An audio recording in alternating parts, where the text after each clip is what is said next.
Hello and welcome to Shoot the Hostage with me, Dan, and my partner, Sarah.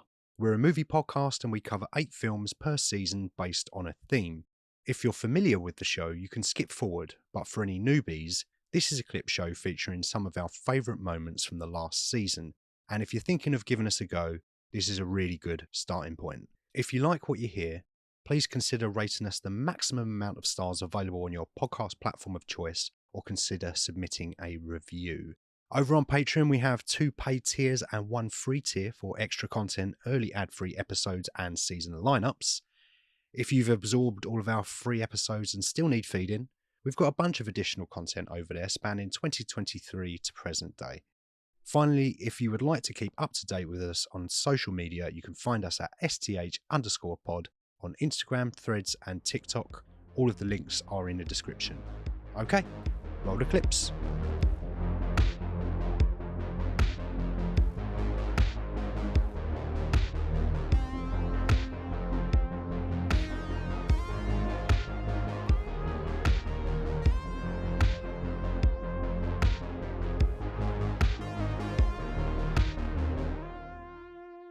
Hey Sarah, we're back. We are indeed. It's a brand new season. It is my choice this time. Yes. And are you glad after we finished video game movies, we've moved on? I am glad that we finished. Yeah. I didn't want to continue down that road because, as we established, there are no good video game movies. Correct. I wonder if there are any good true crime movies. I can answer that now. Yes. Ah, excellent. And I wonder if this movie that we're covering is going to be one of those. It is. Spoilers. Well, that's a wrap on the show, I think. So Thank you very much for listening. Good.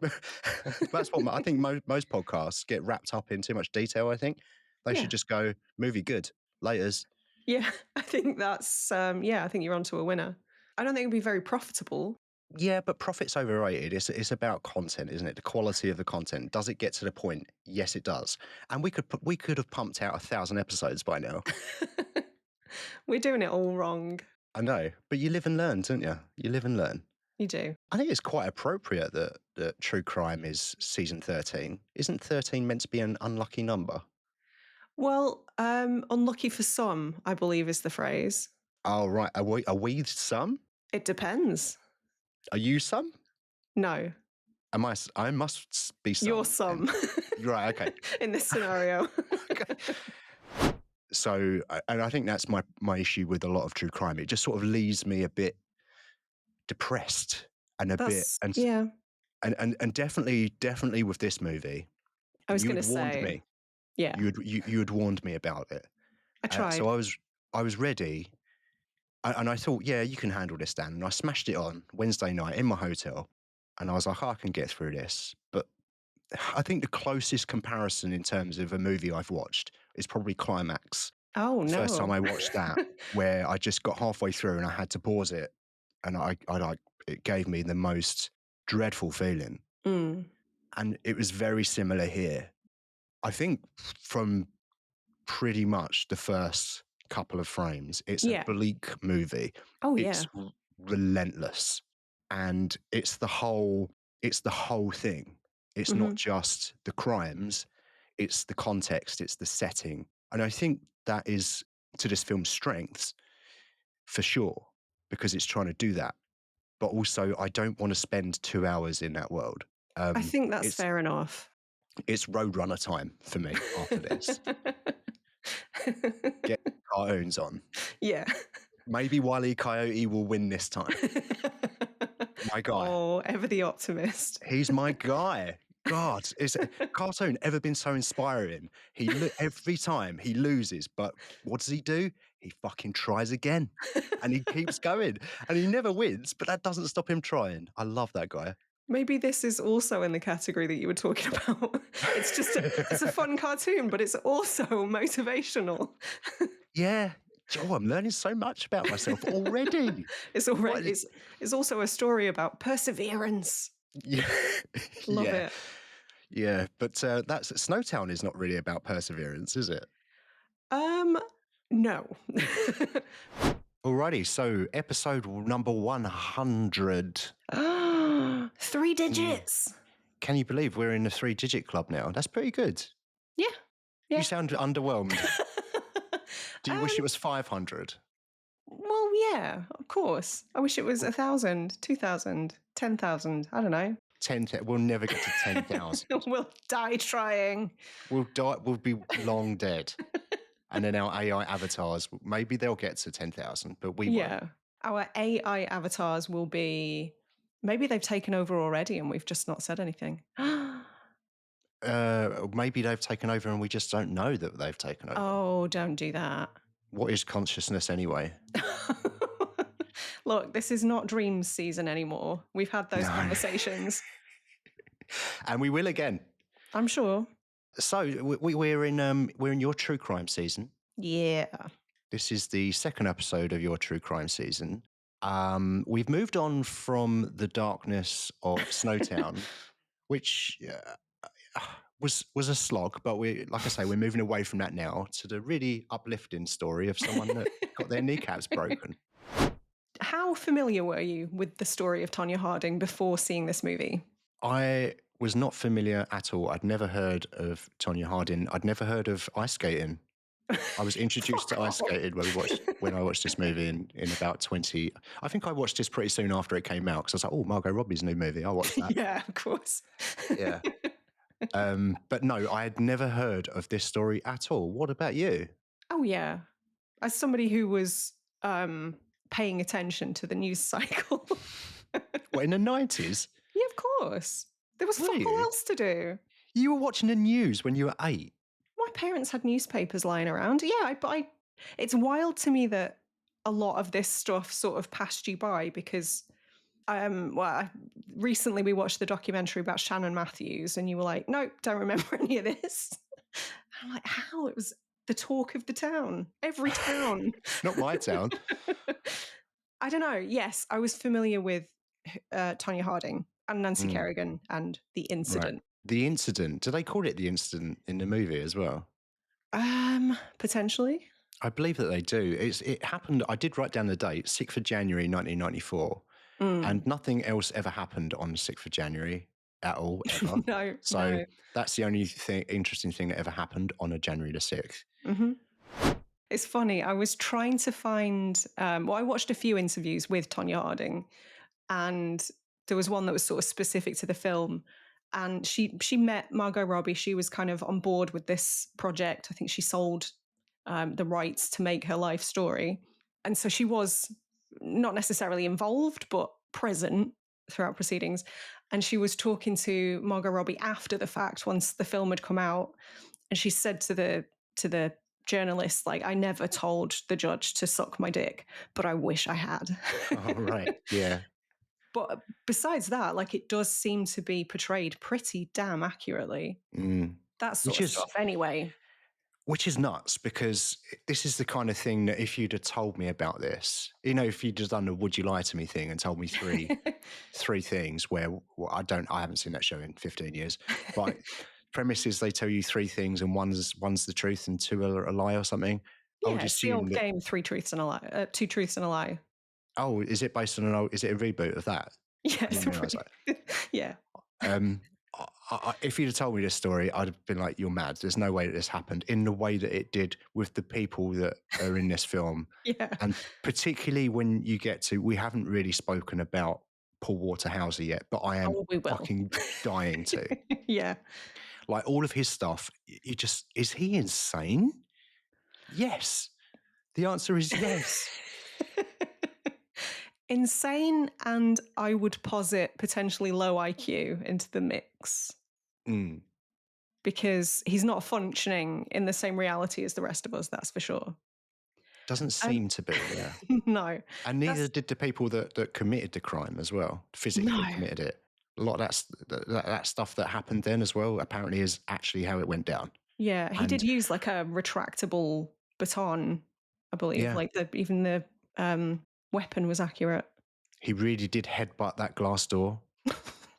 He really did tackle that person when he was trying to escape. The other one really did move that car every 15 minutes to avoid suspicion. Come on. It doesn't sound real. It sounds made No. up, but it's fascinating. Yeah. And Could I guess that the fact that we're talking about it like this and it's making us laugh, that I imagine that probably was what dictated the tone of this, yeah. which is a brilliant script by Stephen Rogers. Hey, Cap, um, employing his mate Bucky on this film. That's where he Yeah, went. yeah. But it's a great script. It's a really good script, and underlined by highlighted by brilliant performances and editing, as we've said. But Well, let's talk about the performances, shall we? all right, they're great, aren't they? Yeah. Done. I Um, I watched last night Richard Jewell for the first time, which is a Clint Eastwood joint. yeah, Clint Eastwood joint. Sorry, I can't take that seriously. You can't refer to Clint Eastwood movies in the same way that one would refer to a Spike Lee film. No, true. Do you know what I reckon? Clint Eastwood in recent years, he's obviously more known for his directing these days. But again, I think for the most part, he's just makes decent films. Nothing that sort of blows me away. And unless it's American Sniper, then it's a piece of shit. Have you seen that? I haven't, no. Terrible, How rubbish. was Don't Richard watch it. Jewell? Because that's been on my to It watch was list good. for years. It was really good. It Okay. was, and I think mostly because Paul Walter Hauser is just absolutely brilliant. You've also got Sam Rockwell in there, and Oh, it's Paul Walter Hauser, Sam Rockwell back and forth for a lot of it, and that works as well as you would think it would. It's brilliant, okay. and I'm I think, sold. and the story's super interesting as well. Like I wish I'd kind of watched it earlier. Mm. And I don't know why I didn't, but probably because it's a Clint Eastwood movie and I thought it was Because going to you be expected, fine. yeah, a fusty old man movie. Yeah. Just doing one single take. Couldn't have done another take there, Clint. No, I'm 112. It was good. Do you know what? Out of all of Eastwood's movies I've seen probably in the last 20 odd years, I would say that's probably up there with the best of them for me Okay. anyway. Worth watching for the performances alone. And like I say, super interesting story too. Definitely recommend that if you're in South Korea because it's the only place you can find it. Yeah. When are Luckily, we getting this VPN sponsorship done? No, I'm in South Korea, obviously. Okay. Yeah. I'm just finding this out now. Yeah. What else? Oh, I started watching a show on Apple called Blackbird, which I hadn't heard of. I'm 4 episodes in now. I think there's a couple left. But that's relevant And because it's also true crime, isn't it? yes, Mm. yes, it is very relevant to the season. We couldn't have covered it because it's a show.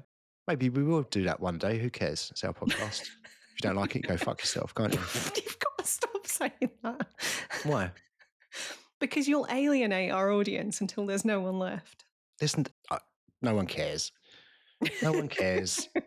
And certainly not me. Go fuck yourself. I mean, I'm fine with this because your pet name for me is fuckface, so I'm used to it. It's a term of endearment. If I call you a fuckhead, fuckface, cunt face, like whatever, it's because I like you. I know that. I know that. That's what I'm saying. But other people don't necessarily know that. Luckily, I don't give a fuck. If you're a regular listener, you know the score by now. It's fine. If you're a new listener, get used to it. Well, I value you all. Here we go. KNL. She doesn't mean that. She's I lying to you. do. Oh, good grief. Our first domestic caught on air. What were we talking about? Blackbird. So, Sarah, we're still on true crime. It's the 3rd episode in your true crime season. Yeah, I love how you always emphasize your. You're accepting none of the blame. I accept zero responsibility for this season. I think even if you're a casual listener, you would go, true crime, that's Sarah's season. So I would hope so. Yeah, I don't need to emphasize that, but I have done, and I'm going to continue to. It's the 3rd episode, and it's another episode of thirds. It's not just our 3rd episode, but there's another 3rd in this film. Oh, Have you got any God. idea what I'm referring to? Another third? Yeah. Oh, shit. No, I don't know. What's it, the Well, third? it's also Oh, got Brendan Sexton the third. yeah. Yeah. Oh, I didn't think you was going to get that, but yeah, it was quite non-specific, but you did, so well done. He's not called Warren in this movie, His though. name is not fucking Warren, okay? No, I thought you was going to say his name isn't Warren in Empire Records either. That's true. We don't know what his name is. I can't believe this is our second Brandon Sexton III movie. Maybe we'll cover what else? Quick, give me another one. Something Welcome to the else is Dollhouse. sure. I actually I've love that never. movie. All right, I'd never heard of him until Empire Records when we covered that. I don't think I'm familiar with him, and I can't think of another movie that he's in. But sure, Welcome to the Dollhouse. You can pick that in your next theme, maybe. He's also in Don't Breathe too. Oh, is he? Yeah, he plays a Don't. scumbag in literally everything. Yeah, I was gonna say, is he? Why didn't they call that film "Don't Breathes"? Because that doesn't make any sense. They should have called it Don't Breathe again. Don't Still breathe Don't again. Breathe. Hold your breath. That's a different movie. That already exists. Does it? It does. I don't think "Don't Breathe" two made any sense though, really. What, the Especially film its given sense or the title? the film itself. Let's not Yeah. spoil it, but I didn't like that second movie. I thought it was bad. I mean, fair. Yeah. Yeah. Well, maybe we'll cover that one day. Maybe. All right. On a lighter note here. Please. No, actually, before I talk about the thing I was going to talk about, I've got a question for you. What does it mean when someone says, "I used to go mudding"? I have no idea. I don't Did you know? know. Did you notice that in the film? Mudding. Yeah, Yeah. but muddin, Yeah. mudding. Like Yeah. I what the don't know. fuck? Is it Playing in the mud. Muddin apostrophe? Yeah, it's Because got that the would, little squiggle bit. yeah, so it's mudding. Yeah, I don't No, know. no And idea. so you can't educate me in that either. Well, No. said this episode was going to be all about being educated and learning. I think the first thing I'm going to learn is what the fuck is mudding? Is it fun? Is it as bad as it sounds? Is it throwing mud at each other? Is it like just swimming in mud? I mean, what is it? Is it building I sandcastles but out of mud castles? Look, I don't know. I grew up in a really shitty town, but we had a bowling alley, so there was no mudding. Yeah, I know. Well, you grew up in the north. Um, well, so that was my first question. Like, what's mudding? And my second is not a question; it's an observation. Actually, it's Mhm. a question for you. Actually, Oh no. would you go truck riding? Would you do Now? that? No. Yeah. When I was Then, 21, probably. yeah, that looked But fun. yeah, but now, no. I Yeah. would fall and break my hip. I guess that was in the first part of the film, the first half an hour, when I was like, this seems fun. Yeah. Why is this in true crime? Yeah. Oh, little did you know. Yeah. Can we talk about how good Peter Sarsgaard is as well? Because obviously we've given Hilary Swank her flowers. She got the Oscar. We know she's phenomenal. But Sarsgaard, in that moment when he sort of flips, when that switch is flipped, oh, what a piece of shit. And Yeah. I think for some reason, this role of his is so embedded in my mind that whenever I see him, I mean, he does often play a bad guy, but whenever I see him, I'm just like, oh, you absolute bastard. And I think it's because of this role. I'm not overly familiar with Peter Sarsgaard. I always get him confused with a Skarsgård, but he's actually a Sarsgaard. Yes. Drop the K. Yeah. So I'm not super familiar with him, but I do, having now seen this, I do wonder if this is the role that landed him the great role that he had in Green Lantern. Like you can see a through line between him playing this role and the character portrayed in Green Lantern, which he didn't get the Oscar for the Green Lantern character that he portrayed, but I Can don't I know, should he have? can I just say for everybody listening, Dan just delivered that with a totally straight face. That was quite admirable. It's because it's a very serious thing we're talking about, Yeah, Sarah. yeah. We're talking about Sarsgaard's role as this real person that committed these murders, and it's a serious thing. But also his role in Green Lantern. Yeah, it's important. I can't. No. I don't know him from many things. He's one of those people where I know his face, but Oh I yeah. don't. If you went through his IMDb, you'd recognize loads of stuff, I'm sure. Well, I did, and I recognised Green Lantern and the Batman. Seriously, is that it? Yeah, and I wrote Oh. down Orphan, but I don't know if I've seen that. Maybe I have seen some of it. I don't know. But I don't It's remember him in it. it's not great. It's not great. Some No, people like it. but He's also he married is. to Maggie Gyllenhaal. Oh, is he? Hmm. Oh, I didn't know that. But yeah, he is good in this. I'm going to go back again to Snowtown with Daniel Henshall, and the kind of the flip that he had in Mm. that. At one moment, he seems like he's a warm person and accepting and trying to protect this person. John kind of gives that vibe at the start of the film, at least with the fight, the fight in the bar. Seems like, come and join our family. There's a Mm. drink. There's a cigarette. Come and be one of us. We're just the lads and we're the boys. We're going to ride some trucks and go mudding. Um, Banter. Bants, yeah, super bants. Just lads being lads, and it is very impactful where he has that flip at that point, and you realise, oh, this guy's a psychopath. And after that point, it's very tense because you just don't know. Hmm. Like I said, I had an idea of where this film was going, but I didn't know when and the circumstances at which point the facts of the case or the most tragic parts of the case were going to be presented to us. So it was very tense from that point forward. And he was Mm. great. He was really good. And I think it just makes me want to go back and watch Green Lantern again.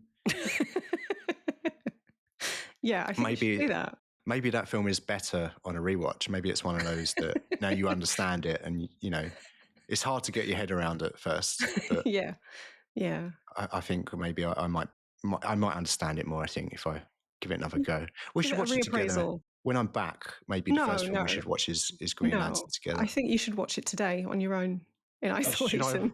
Okay. Or if I can't find it streaming anywhere, I don't want to steal it from the internet because it's one of these independent movies, and I don't want to take money away from independent filmmakers. So I'll have to wait until we're back. Maybe I could just buy it. I respect your commitment to the bit, but shall we talk more about Boys Don't Cry? Yeah, listen, I'm sorry to keep lambasting the Green Lantern joke, but the thing is, I'm a silly person, and there's not much to be silly about in this movie. No, agreed. And I did so think that. if I can find a little bit where I can be a bit silly and it's still respectful, then I'm going to do it. I'm sorry, and I'm going to probably come back to this Green Lantern bit. So fuck you. When was the first time you saw Summer of Sam? Well, Sarah, I'm glad you asked because you made me watch it when we I were didn't together. make you. I said, You Dan, shall we watch this movie? And you went, I've not got a better suggestion. I'm guessing that's usually how these conversations go. That's 9 out of 10. That's what it is. Yeah. Yeah. I'm like, "Well, can we not watch something with Arnold Schwarzenegger in it?" And you're like, "No." It's like, all right, we'll watch it. Again. Yeah. I've had my fill of Commando this year. Never too much Commando. Yeah. How long ago was that? 4 years ago now? Yeah, a couple of years maybe. Not that long Yeah. ago. Yeah. So yeah, that was the first time that I had watched Summer of Sam. And what did you make of it on first viewing?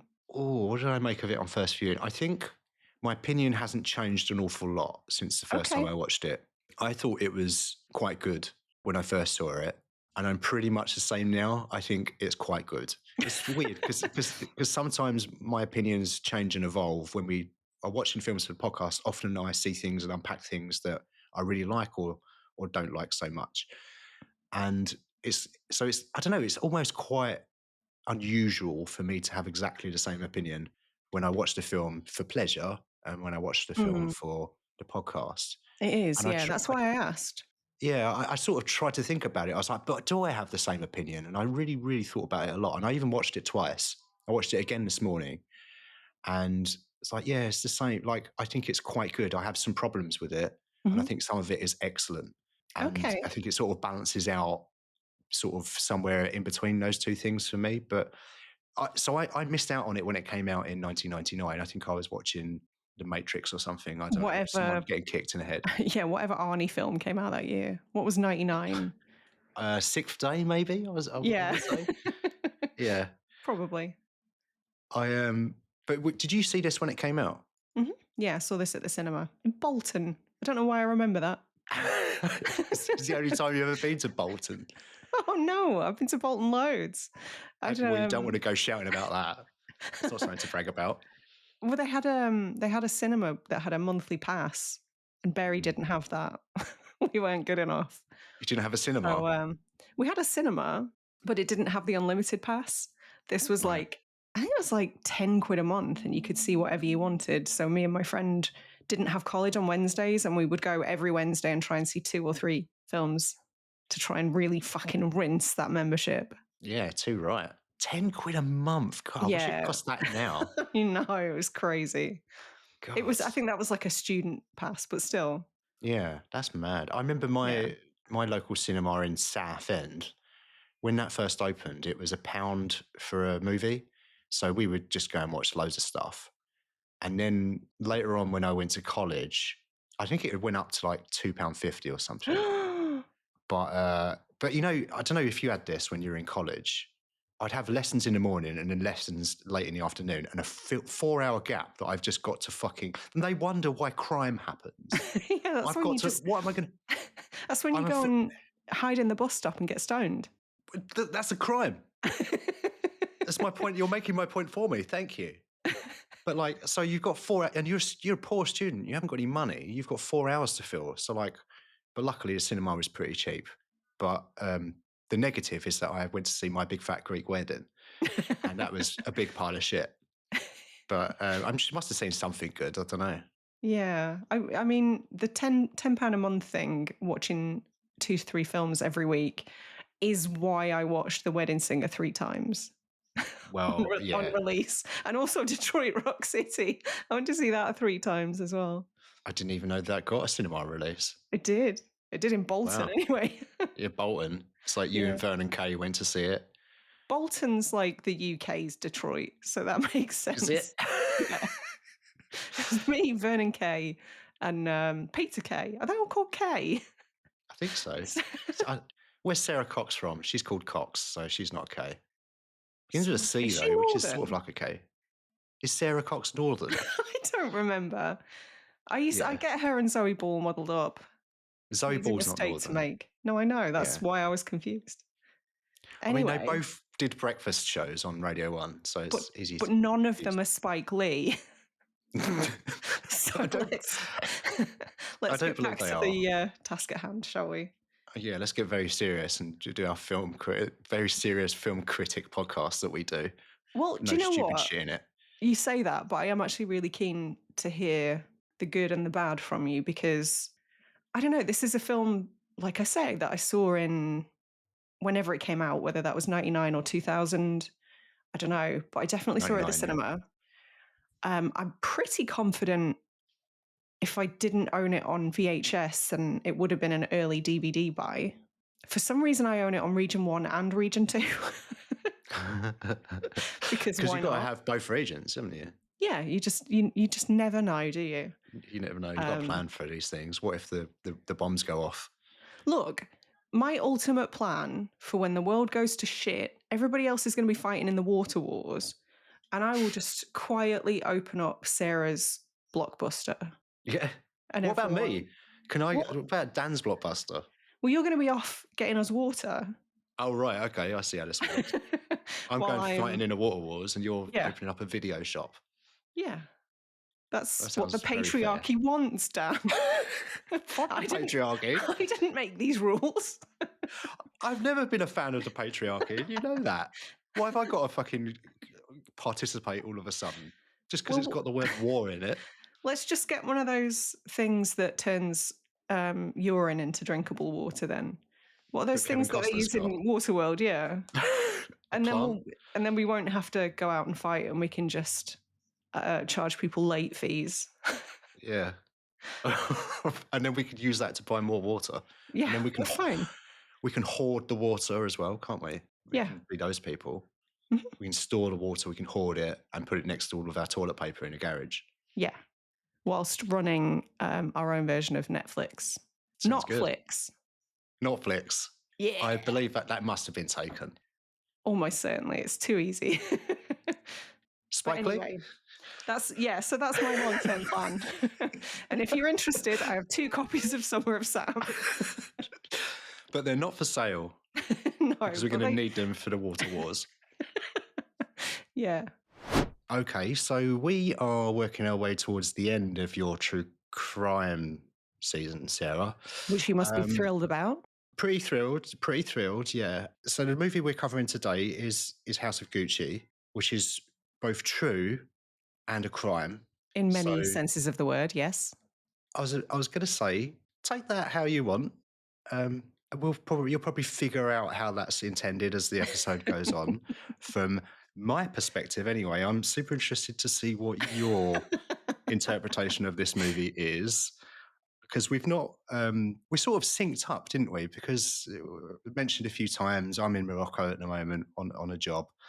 We're recording remotely at the moment, and we're watching the film separately. But we decided to sync up on this one and press play at the same time, and we were sort of texting each other as we were watching the film.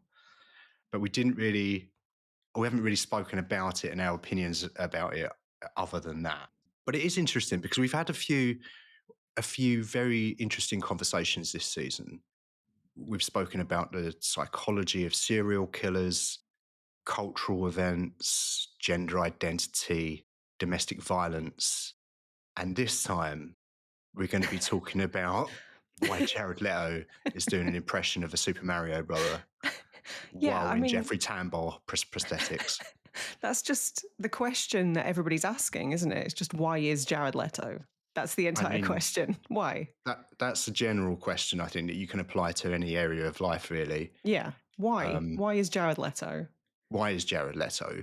Why is Jared Leto in this movie? And why is Jared Leto doing what he's doing in this movie? We'll maybe pick up that thread later on. First experience with the movie. This is not your first rodeo with House of Gucci, is it? You absolute insane person. It sure isn't, no. I went to see this at the cinema, believe it or not. You went without me, Sarah. I did. I was like one of the 18 people globally that went to see this in a theatre.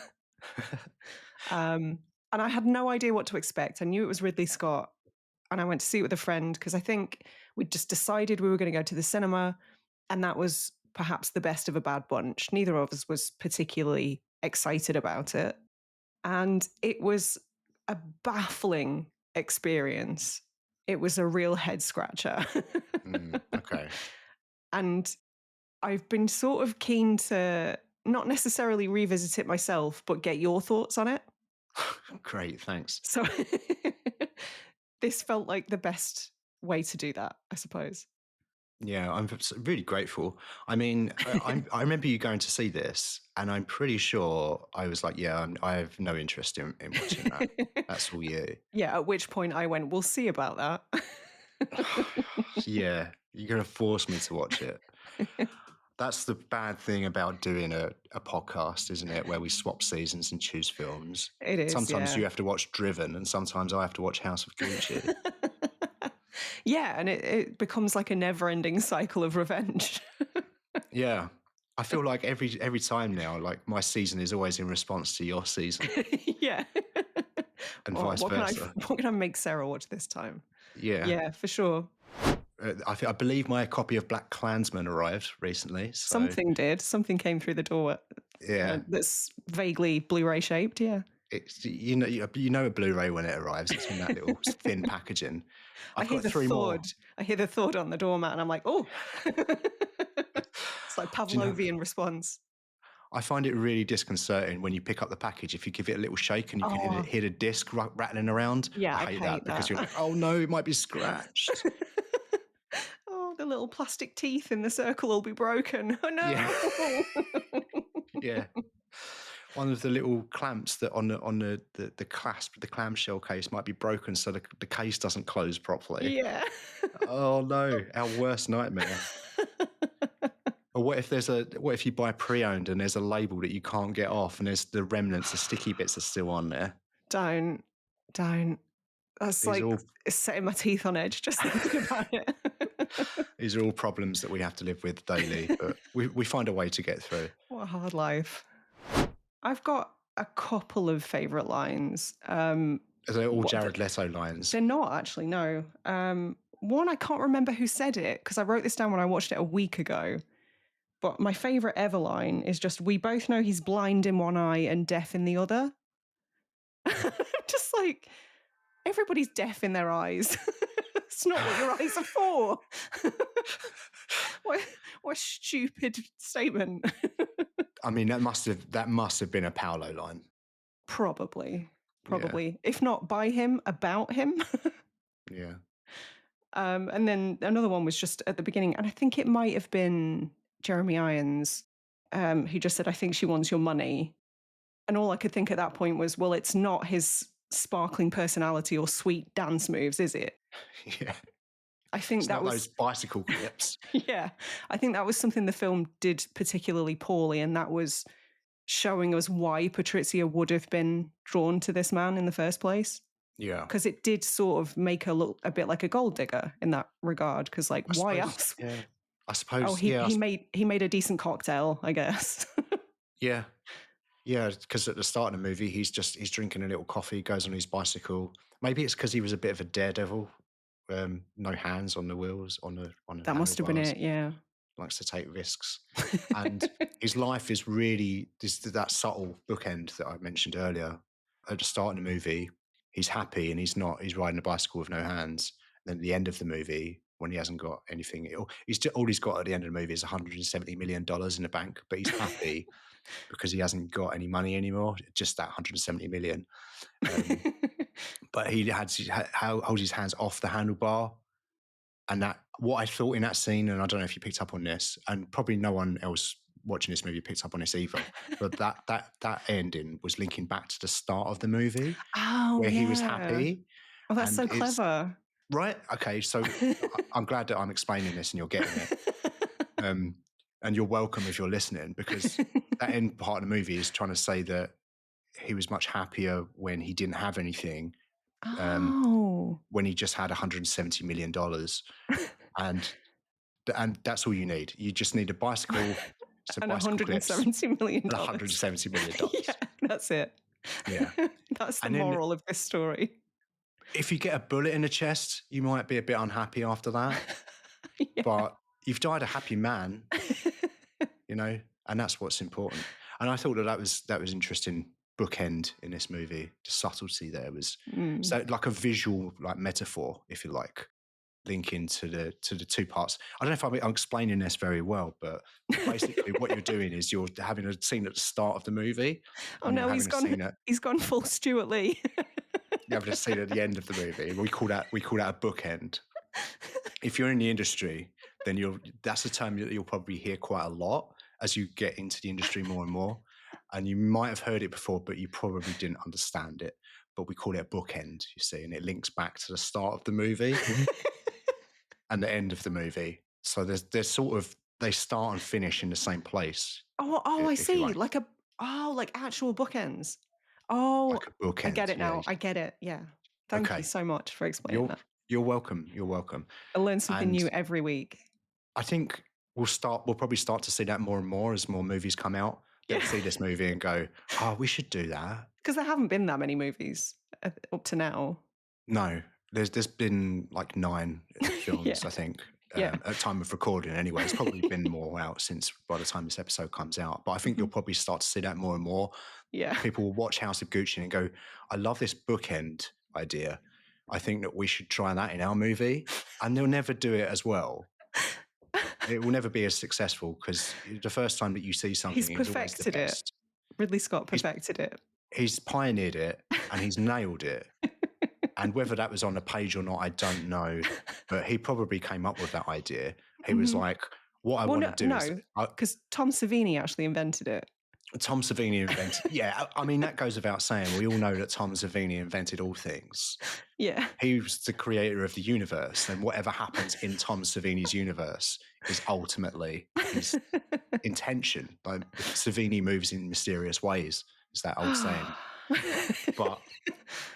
I'm going to cut you off now. I'm going to cut you off because it's gone on for too long. We're here to talk about Monster, Sarah.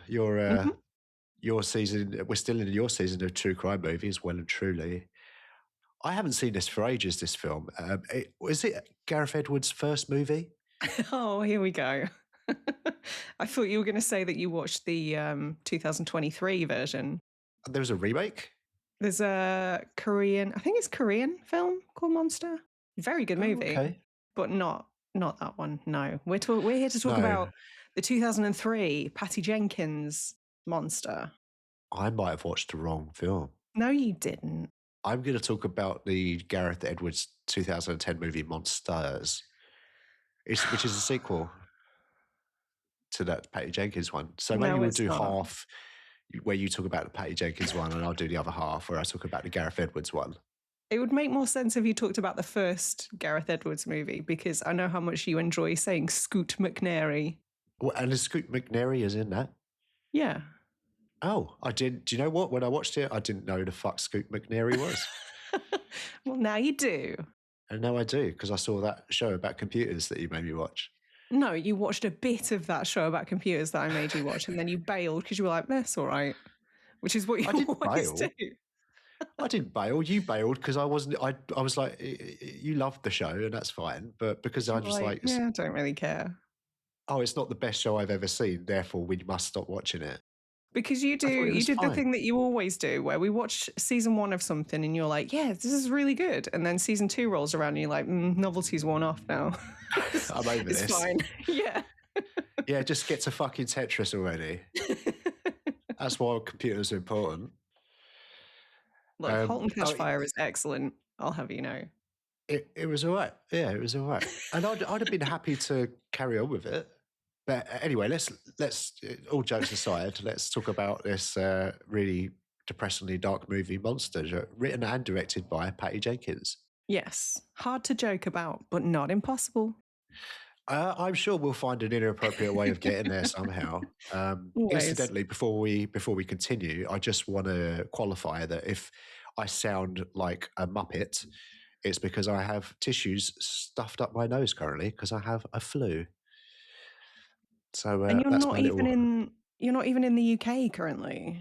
So how have you caught the super flu? Well, I have Moroccan flu. Oh no! Yeah. Is that some sort of different strain? Is it dangerous? I don't know. It's just a flu. I don't know how you differentiate between one flu to the next. You just get sick, and you're like, "Oh, I'm sick now." You have a few painkillers, stuff a few things up your nose, have a bath. You feel like shit for a week or two, and then you carry on. I'm sure. Look, I don't want to undermine this super flu situation because I hadn't heard of it until you told me about it. But apparently, it's a big deal. So I hope you're all right. And I'm fine. I'm talking to the listener. I know you're all right. Fine. Do you want to just address the listener the rest of this time? I'm always addressing the listener. Oh. I always make these with the listener in mind, Sarah. I thought, is that when you're telling them to fuck off? If you don't like it, you can fuck off. It's your most used phrase on this podcast. No, then I'm talking to you. Right, that makes sense, yeah. I'm sorry, I should also add a caveat that I had to come off my sleep medication this week. So I am dangerously underslept, and that makes me a little bit insane. So fun times all around. I could hear all the listeners and their violins now. They're, these poor people, these poor podcasters. I can't hear violins. I can hear the sound of people clicking off, shutting Spotify down. I can hear the sound of sirens, car alarms, and beeping outside my hotel room. But that's pretty normal for where I am. Casablanca. What a peaceful romantic Casablanca. Don't go to Casablanca, incidentally. It's very, very noisy. Go for 2 days and you're good. Go see the mosque. It's really impressive. And then go somewhere else. Yeah. Anyway, let's stop macking off Morocco because I'm sure the rest of it's lovely. I don't know if it's Korean films in general, although I guess the more I watch, the more I find that this is true, is that they just don't have the same structure as Western movies. as the sort of things we expect. Yeah. Or Midnight was another one that I think it has a lot in common with. Midnight was the other serial killer one we watched, wasn't it? A couple of like a 3 big years sort ago. of cat and mouse thing. Yeah. And there's quite a few similarities between those as well. There was a Squid Games in that. Yes. Yeah. There's no Squid Games in this. There's no Squid Games in this, no. But yeah, I do wonder if by the time we got to this, you'd sort of grown accustomed to the story beats that you find in Korean stuff. Good old Canadian bacon movies. Yeah. Do you watch Due South? It's got a Canadian dog in it, and there's a big Mountie with a big hat and a red suit, and he says, "Thank you kindly." The RCMP. Yeah. What does that mean? What did I just agree to? Royal Canadian Mounted Police. Oh, right, yeah. Mounties. Are they real? Yeah. That's bizarre, isn't it? Cultural differences. I wonder what would happen if one of those Canadian Mountie police went to work for like a hard New York police department and had like a Italian-American partner. And what if Brendan Fraser was involved? I mean, you could get Brendan Fraser involved, couldn't you? He did play a Mountie in a movie, didn't he? Yeah, he did Dudley Do Right. He did Dudley Do Right. Oh no, it's been done already. We've got to get Anthony LaPaglia in it somewhere, I think. He's getting on a bit now, though. Yeah, but so he can be the police chief. He can be the one that's shouting at the Mountie for destroying all of the horses or whatever. Sure.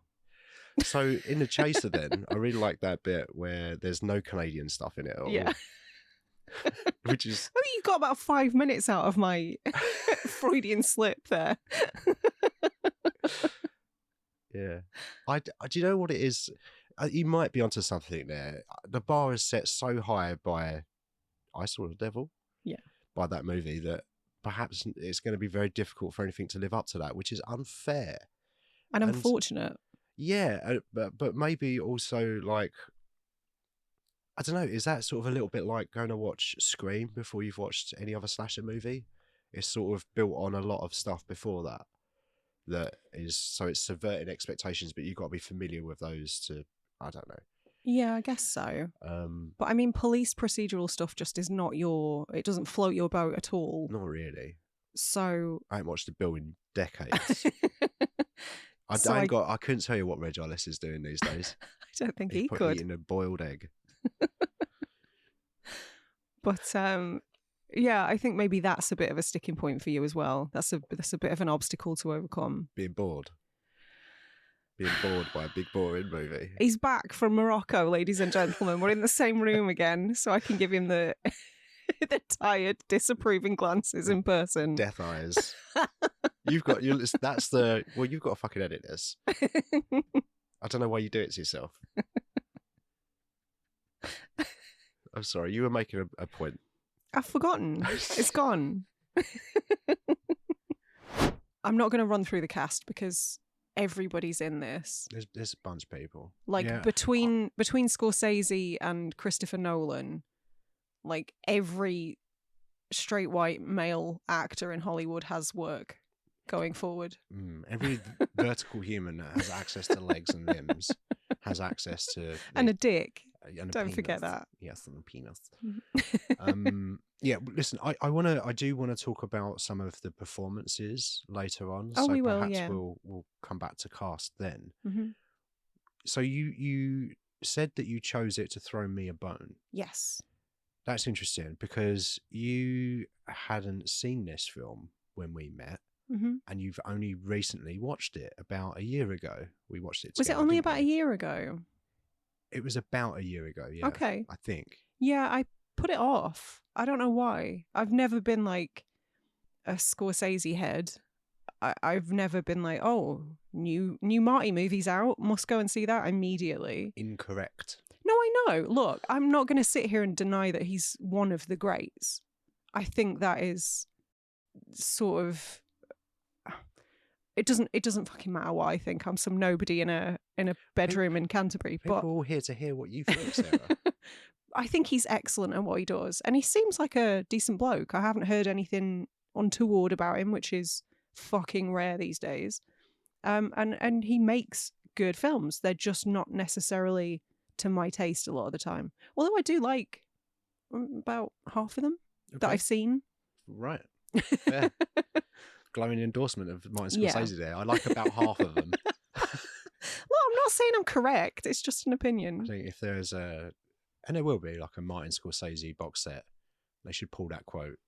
That's about half of them. There's 6 movies in there. Just watch 3 of them. It's not worth watching Casino.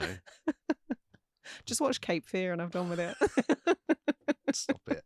I know that's your favourite Scorsese movie. And it's a good movie, don't get me wrong. It's a great movie. But it's not even in my top 5 Scorsese movies. But this is, I'm guessing. This, I think, is my number 1 Wow. Scorsese movie. Yeah. Okay. I think so. So I didn't throw you a bone. I threw you the whole skeleton. Yeah, you did.